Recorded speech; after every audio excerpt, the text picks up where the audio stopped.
I'm here today with Steve Matlin from Lifelength. Now, Lifelength are the experts in measuring your telomeres. Now, telomeres and measuring them are another biomarker of aging. So let's start right there, Steve. Hey, thanks for coming, by the way. Thank you for having me. So why is it so important to be measuring these biomarkers of aging? So let's just think about the aging process. It's a very heterogeneous process, right? So if we imagine a group of 100 people in their teens, largely they're going to have similarities in their fitness and their weight in relation to height and their health. But as we move forward over time, there can be a big divergency in how we age.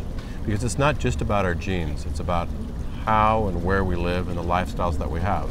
So if we think about a group of people over time, 20, 30, 40, 50, as we get to middle and later age, there's a big divergence in health outcomes. Some of those people are going to be very healthy and stay fit and very active and vibrant, and others are going to develop serious diseases. And of course, as we get to 60 and 70, we're already going to be seeing rising mortality in that.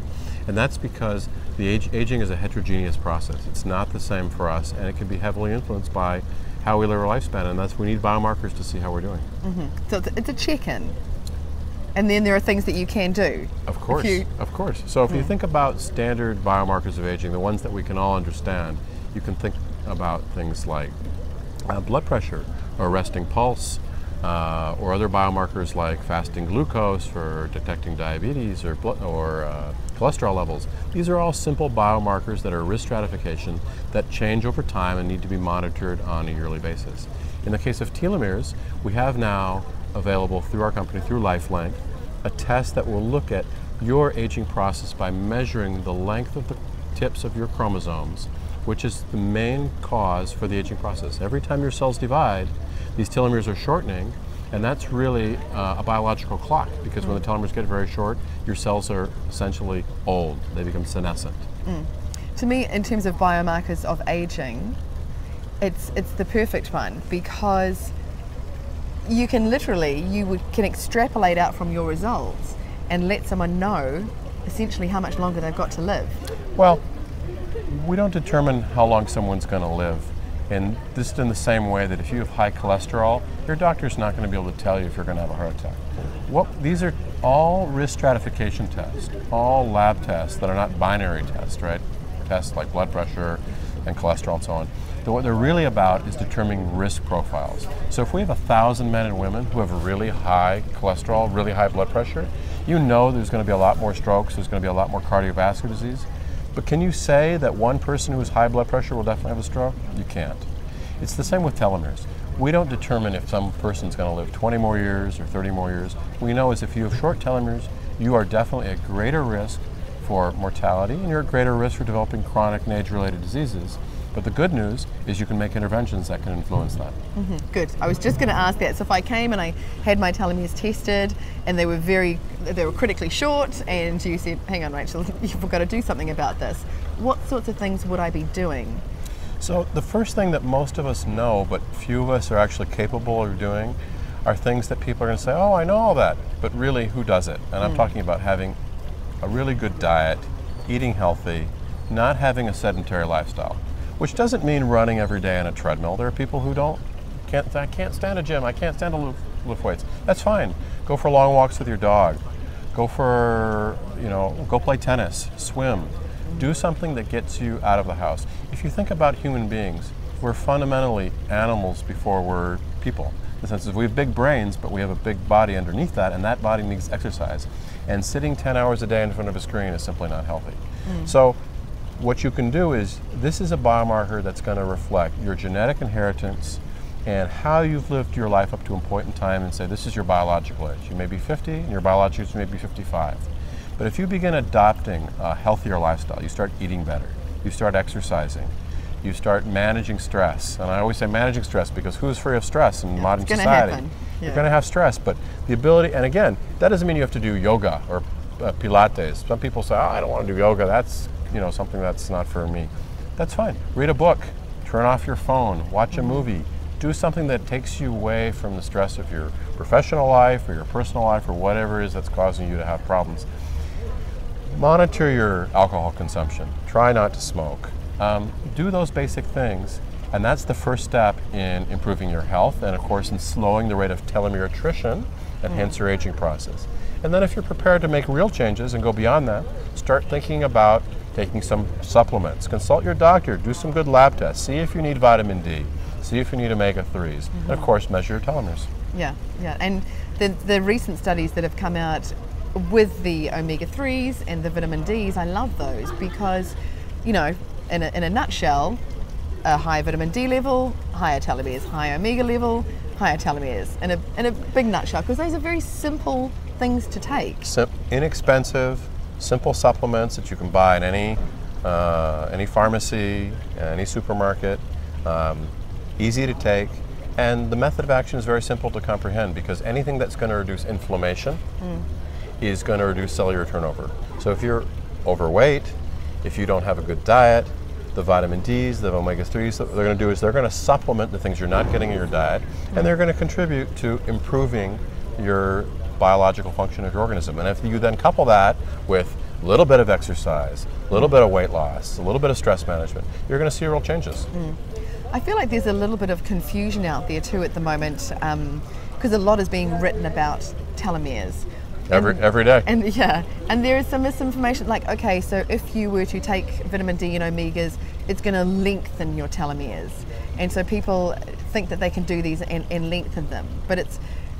Yeah, so the reality of biology is that there is what's called a basal rate of telomere attrition.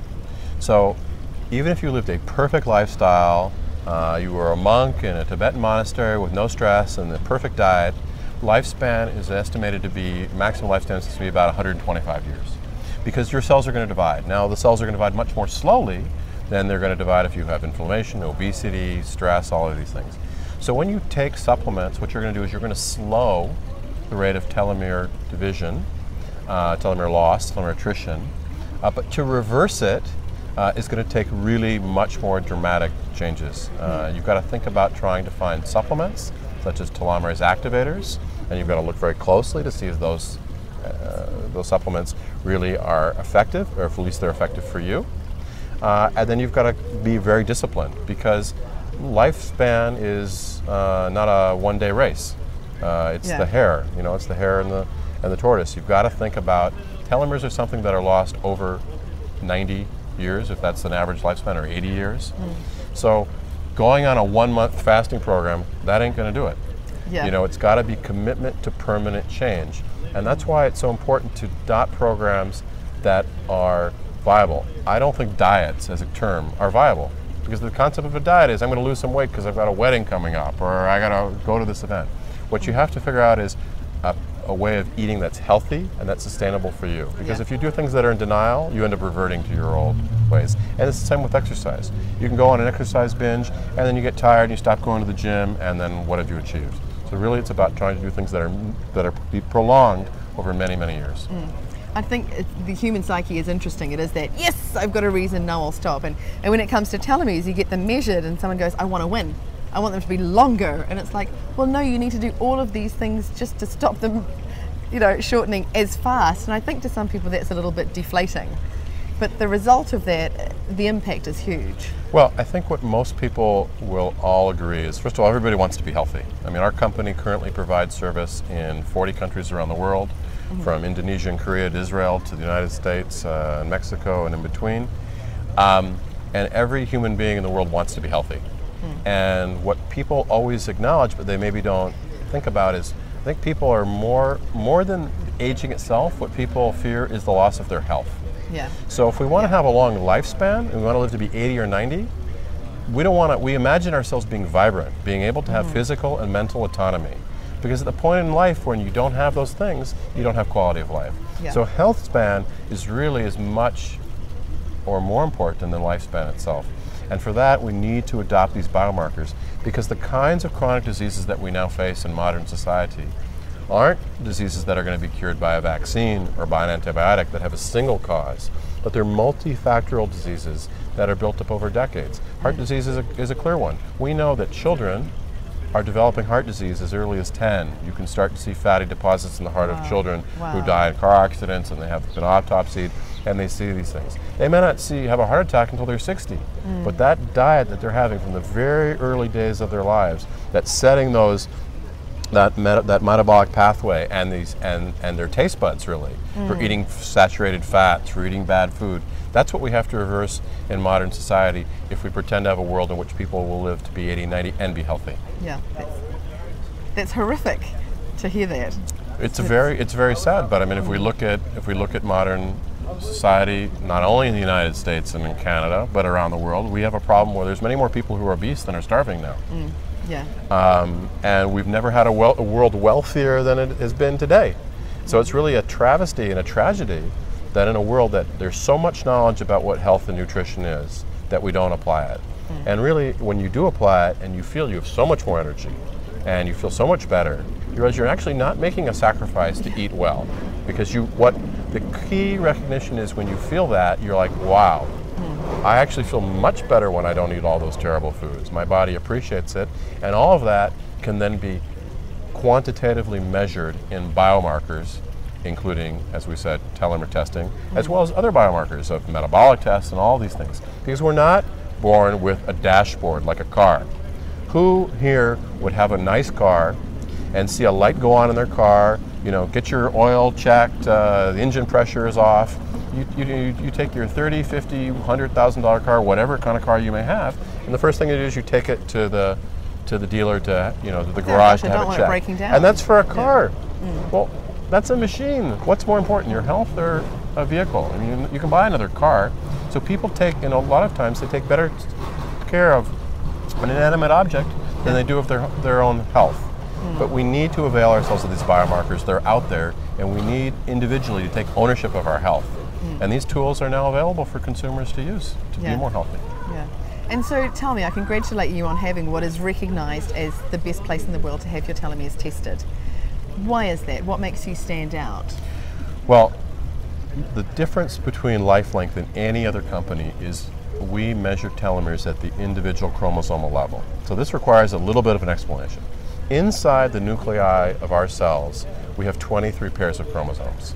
So there's 46 chromosomes, and there's a little telomere on the end of each one of those chromosomes. So you've got 92 telomeres in every cell in your body. What determines whether a cell is healthy and will continue to divide is the shortest telomeres. So the only way to look at that is if you measure telomeres individually by chromosome. The only people who have a U.S. federally accredited laboratory in the world today that can do that is our company. No one else is able to do that. It's not a simple thing to do. We're measuring objects that measure about 1 billionth of a meter long, between 1 billionth and 10 over 1 billion of a meter long. That's how tiny these objects are. It's really cutting edge science that we've developed. Yeah, cool. Thank you. It's really enlightening. I think when you talk about telomeres, you can't not talk about a whole lifestyle. There's been so much good publications in the last 5-6 years that have really moved from the area of science, esoteric science, to clinical practice. So I think more and more people are realizing that telomeres are one of the root causes of aging, and aging is the biggest factor for age-related diseases.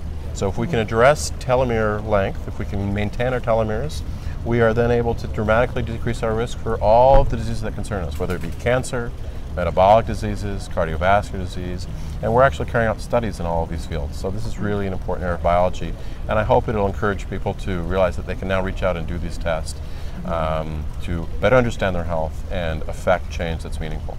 And cool. And just finally, what age am I going to be telling our viewers to go and get their first telomere test? Really, I would encourage people to do it as early as they want. I mean, we're testing children. Right.